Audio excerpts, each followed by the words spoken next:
Presidential elections do affect what happens down the ballot. When people go to the polls to vote in a presidential election year, they're usually drawn there by the presidential race. There are very few voters who are motivated to turn out to vote because they're really excited about a Senate race or a House race.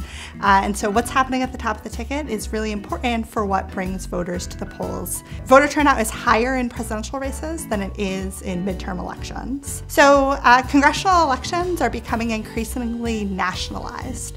So since the 1970s, we've seen a steady decline in ticket splitting, or the number of voters who go to the polls and vote for a presidential candidate of one party and a House and or Senate candidate of the other party.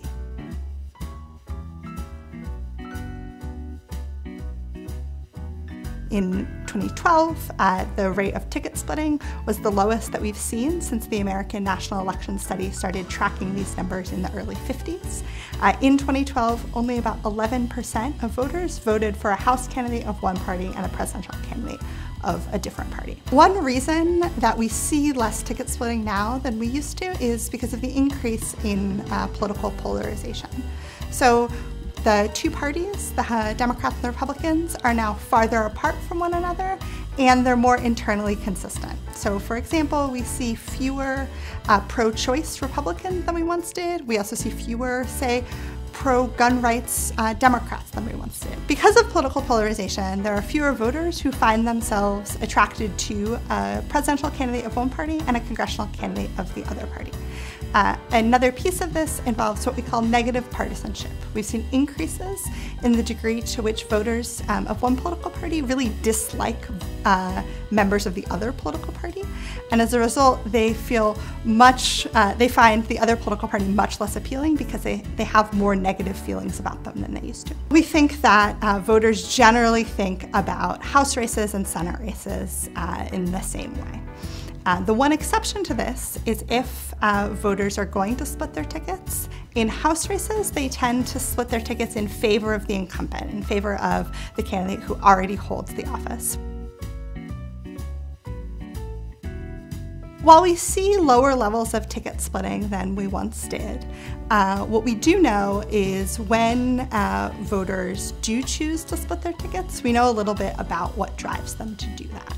And one thing that we have some evidence for is that well-informed independents and moderate voters will sometimes look at a congressional candidate and a presidential candidate and using their expectations about which party is likely to win the presidential election, they will choose to vote for a congressional candidate of the other party because they want to balance power at the national level. They want to have Congress controlled by one party and a president controlled by the other party as to make sure that policy outcomes don't drift too far in one direction or the other.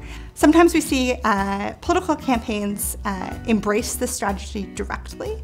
In 1996, for example, we saw congressional Republicans really push the idea that if voters returned Bill Clinton to the presidency, they also needed to vote for Republican congressional candidates in order to make sure that President Clinton didn't have a blank check to do whatever he wanted. In today's political environment, most voters will vote for a presidential candidate of the same party as the congressional candidates that they vote for. There are some exceptions to this, but our current levels of political polarization make it really difficult for most voters to find a presidential candidate of one party and a congressional candidate of the other party sufficiently appealing that they want to split their tickets.